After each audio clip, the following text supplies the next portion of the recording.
News of the Pope's death has stunned and saddened the Catholic faithful across the world, including here in Oregon.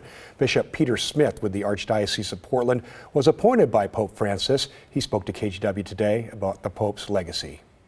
When I think of Pope Francis' papacy, for me anyway, there are three things that stand out. Number one, his emphasis on mercy. And he had the Year of Mercy and all these other things that he said about mercy. And part of that you saw in his emphasis on we need to go to the peripheries and the margins. In other words, get out of your comfortable churches and your comfortable lives of faith and go to the people who really need to hear the gospel and who really need their wounds tended to. Yeah, students and staff at Catholic schools in our area are also remembering a leader who cared about climate change and protecting migrants. Libby Dowsett is live at the University of Portland with more reaction to the Pope's passing. Libby. Well, guys, the bells tolled as people made their way into noon mass here today on campus. Students and people from Catholic Charities telling us they loved how open this Pope was, how he didn't care where you came from, how much money you had. He just wanted everyone to be one.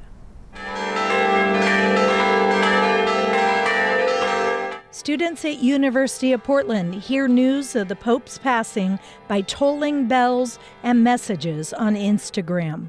In this day and age, it was very refreshing to see someone be so committed to inclusivity. I just enjoyed his perspective on wanting to help all sorts of different people. Catholics showing up at the University Chapel for noon mass to remember the Pope. He appeared to be healthier than he had been. He was out there with people, and I was totally shocked by it, and I'm going to miss him.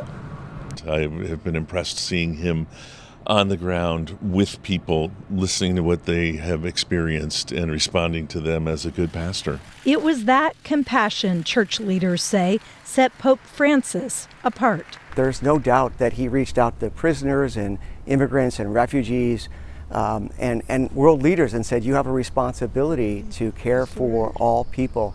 Pope Francis, remembered by Catholic Charities leaders as a humble man. He didn't want to be thought of as a great and powerful person, but he wasn't afraid to speak truth to great and powerful people.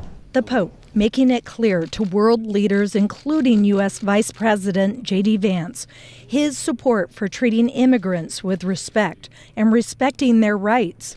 And we knew right away that this was a man who was going to show to us the real humanity of migrants, to tell their stories. And I think Pope Francis emphasized mercy, openness of heart, acceptance.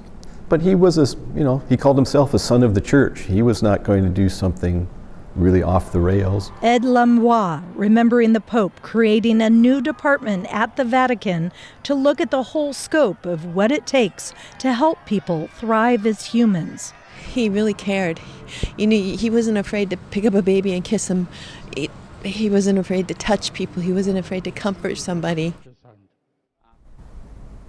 And overall, just a really loving person, a gentle giant with some concerns about us here in the U.S., about us abusing our privilege and our government not treating everyone as equals.